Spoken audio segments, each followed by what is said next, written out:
आजकल मैं जब YouTube देखता हूँ तो मुझे बहुत सारे यूट्यूबर्स, जो बड़े बड़े यूट्यूबर्स हैं जिनके 24 मिलियन 25 मिलियन सब्सक्राइबर्स हैं, और जो छोटे यूट्यूबर्स भी हैं जिनके 500 के और इससे कम या इससे ज़्यादा भी सब्सक्राइबर्स हैं, उन लोगों के वीडियोस जब मैं देखता हूँ, कभी देखने को मिलते हैं मेरी फीड में, तो वो लोग बताते हैं कि आजकल इंडिया में बाबाओं की जो जनसंख्या है वो बहुत ज़्यादा बढ़ रही है। इवन आजकल जो बच्चे हैं वो भी बाबा बनने की रेस में लग चुके हैं। जैसे आप स्क्रीन पर एक वीडियो देख सकते हैं, एक बच्चे का वीडियो मैंने किसी यूट्यूबर के वीडियो पर देखा था। उनके बारे में बता रहे थे कि अरोड़ा ये भी बाबा बनने की, कथाकार बनने की रेस में है। और रिसेंट में आप सब जानते हैं कि अनिरुद्धाचार्य जी के ऊपर कितने सारे मीम्स बने, क्योंकि वो एक कथाकार है, उनकी कथाओं में कुछ ऐसी बातें आ गई जिसके कारण से बहुत सारे यूट्यूबर्स, बड़े बड़े यूट्यूबर्स इंडिया के, उन्होंने उनके ऊपर मीम्स बनाए। एक क्वेश्चन ये भी आता है कि ये जो इंडिया में बाबाओं की संख्या, कथाकारों की संख्या जो बढ़ रही है, इसके कारण क्या हमारे देश की उन्नति रुक जाएगी, हमारा देश डेवलप नहीं हो पाएगा? क्योंकि देखिए आप आसपास के देशों को, वो बहुत डेवलप्ड कंट्री है ना। चाइना को, अमेरिका, रशिया को, उनकी टेक्नोलॉजी हमसे फार बेटर है और वो इस विकास की दौड़ में बहुत आगे है। क्या हमारे देश का यूथ, जो कि भारत का भविष्य है, वो भी इस बाबावाद के चक्कर में फंसकर ऐसे ही हो जाएगा और हमारा देश एक जो डेवलप कंट्री बनना चाहिए वो अभी भी पीछे ही रह जाएगा? तो इसके बारे में मैं चर्चा करना चाहता हूँ इस वीडियो में। मैं किसी को सही या गलत नहीं ठहराना चाहता हूँ, मैं बस तथ्यों के आधार पर, कुछ फैक्ट्स के आधार पर चीजें प्रेजेंट करना चाहता हूँ, ताकि आप उसके बारे में सोचें, आप सब का क्या मत है उसके बारे में, और फिर वो आप मुझे बताइए। मैं आपको बहुत ही सिंपल लैंग्वेज में सारी चीजें एक्सप्लेन करता हूँ। जैसे आजकल जो है हमारे भारत में जो जनसंख्या है, उसको हम 4 आधार पर बांट सकते हैं। कैसे?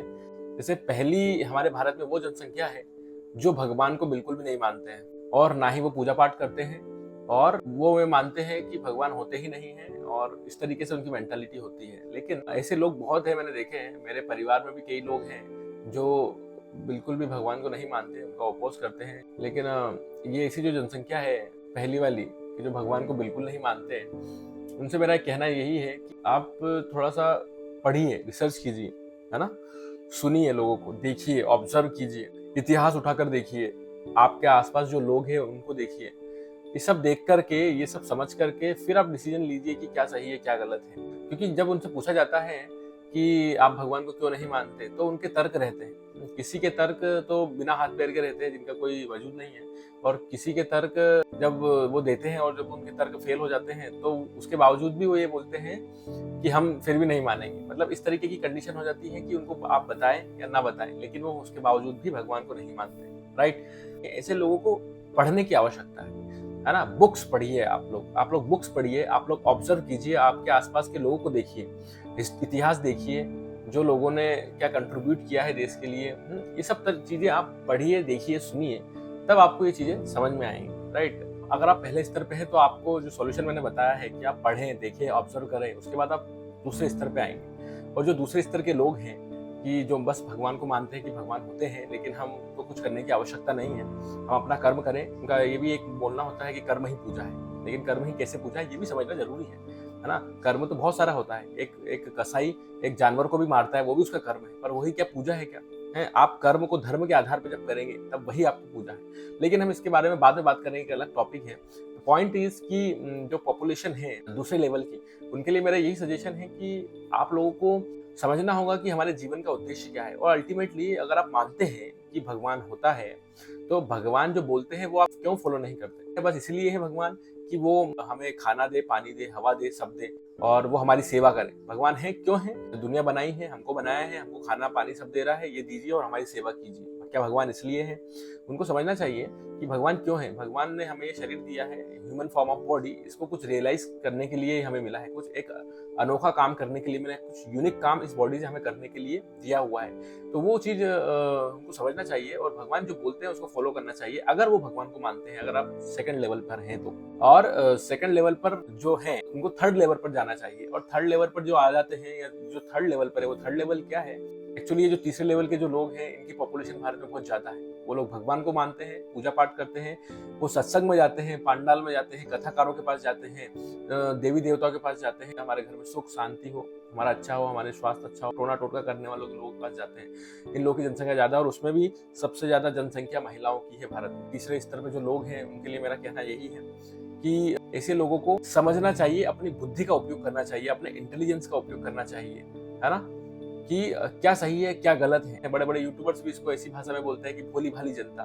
तो भोली भाली जनता एक्चुअली है, मैं भी इसको मानता हूँ, क्योंकि जो उनकी श्रद्धा है, जो भगवान के वचन के ऊपर उनका विश्वास है, उसका लोग फायदा उठा लेते हैं। मैं ये नहीं कह रहा हूँ कि सारे मार्केट में जितने भी बाबा कथाकार सब लोग फायदा उठाते हैं खराब है, लेकिन बहुत सारे लोग जो है लोगों की श्रद्धा का फायदा उठाते हैं, है ना, और उनका उपयोग करते हैं। ताली दो ही हाथ से बजती है। इसका मतलब ये नहीं कह रहा हूँ कि सिर्फ बाबाओं की गलती है, लेकिन ताली दो ही हाथ से बजती है। जो लोग धोखा खाना चाहते हैं, जो लोग चीट होना चाहते हैं, वो लोग भी ऐसे लोगों के पास जाते हैं। जैसे मैं उदाहरण देता हूँ कि हीरे की दुकान पर कितने लोग आते हैं दिन भर में? हीरे की दुकान पर दिन भर में 1-2 लोग आएंगे, है ना, लेकिन वो 1-2 लोग ही जो आते हैं हीरे की दुकान पर महीने भर का उनका प्रॉफिट कर देते हैं।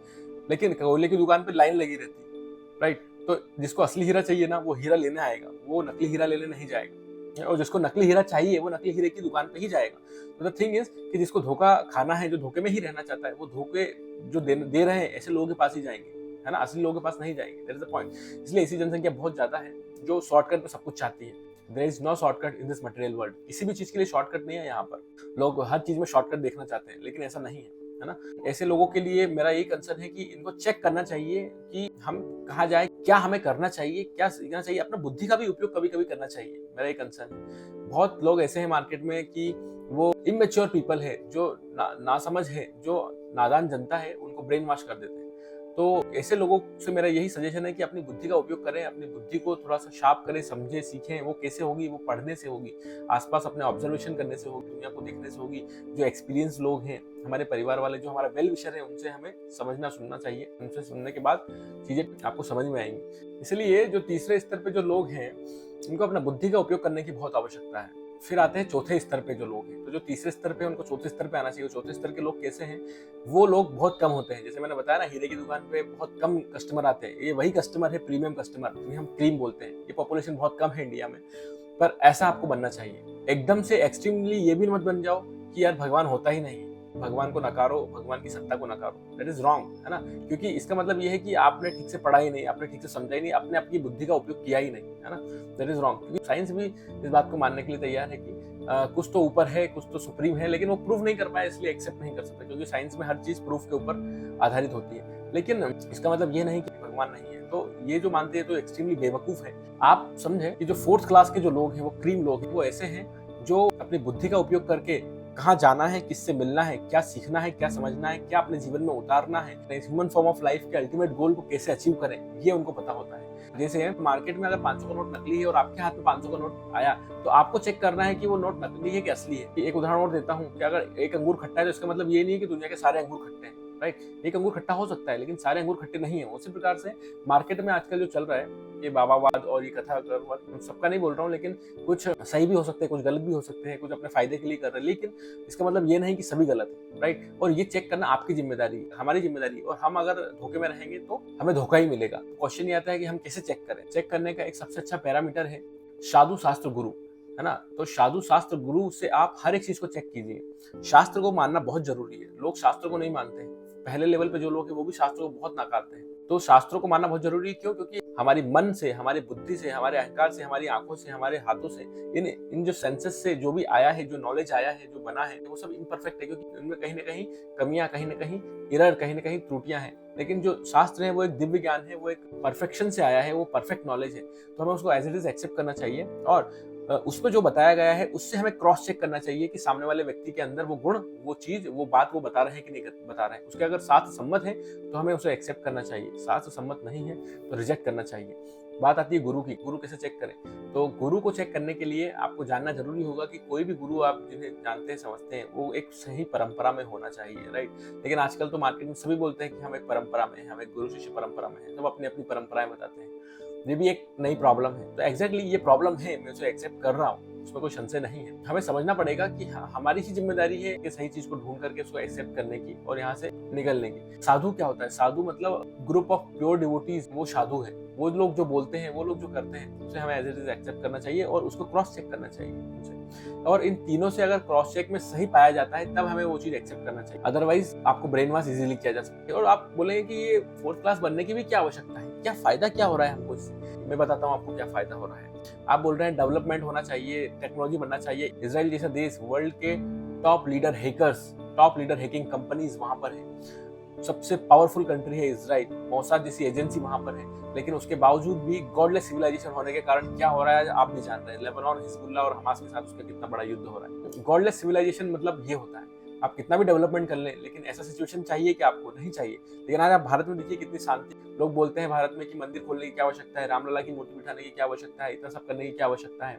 लेकिन आपको समझना होगा कि सिर्फ ये चीजें करने से कितना पॉजिटिव वातावरण, कितना पॉजिटिव एनवायरनमेंट पूरे भारत में लोगों की मानसिक चेतना पर कितना पॉजिटिव इफेक्ट है, और उसके कारण से लोग हंसी खुशी रह रहे हैं। सक्सेस और डेवलपमेंट की परिभाषा को आप सिर्फ टेक्नोलॉजिकल डेवलपमेंट और या दूसरे देशों से कंपेयर ना करें, है ना, कि सक्सेस मतलब ये, सक्सेस मतलब कि कितने सेटिस्फेक्शन तरीके से लोग रह रहे हैं, है ना, कितना आनंद में लोग रह रहे हैं, कितना स्ट्रेस फ्री महसूस कर रहे हैं, that is a success. Of course development होना जरूरी है, उन्नति होना जरूरी है, पैसा पानी सब कुछ होना जरूरी है। आपको ये समझना होगा कि गॉडलेस सिविलाइजेशन आप नहीं बना सकते, क्योंकि गॉडलेस सिविलाइजेशन सिर्फ जानवर की होती है। कुत्ते का जो झुंड होता है ना, उसमें भगवान की कोई बात नहीं करता है, क्योंकि वो गॉडलेस सिविलाइजेशन। इसलिए ना तो आपको फर्स्ट क्लास बनना है, जो बिल्कुल भी नहीं मानते हैं भगवान में, जो भगवान को नकारते हैं, क्योंकि उन्होंने ना तो पढ़ा है, ना देखा है, ना समझा है, ना सीखा है। ऐसे लोगों को अपना दिमाग का उपयोग करना चाहिए, मेरा ये कंसर्न है। फिर आपको सेकंड क्लास भी नहीं बनना चाहिए, क्योंकि भगवान तो सब कुछ हमें दे रहे हैं, सांस हवा पानी सब कुछ मिल रहा है, लेकिन हम क्या कर रहे हैं उनके लिए? हम बस मजा मस्ती मार के इस जीवन से निकलना चाहते हैं?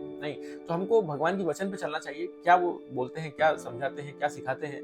एटलीस्ट हमें एक अच्छा इंसान बनना चाहिए और समाज के लिए, देश दुनिया के लिए कुछ कंट्रीब्यूट करके जाना चाहिए। हमारे इस बॉडी का कुछ तो उपयोग हो, है ना, सिर्फ खाने पीने सोने में नहीं हो। तीसरे लेवल पर भी हमें नहीं होना चाहिए। तीसरे लेवल के वो लोग हैं जो सिर्फ एक भोली भाली जनता है। यू आर नॉट ए भोली भाली जनता, आप भोली भाली जनता नहीं हो भैया। आपको समझना है, दिमाग से सीखना है, इंटेलिजेंस का उपयोग करना है, लोगों का ऑब्जर्वेशन करना है, आपके आसपास के लोगों को देखना है, सही से सुनना है, साधु गुरु शास्त्र से समझना चाहिए।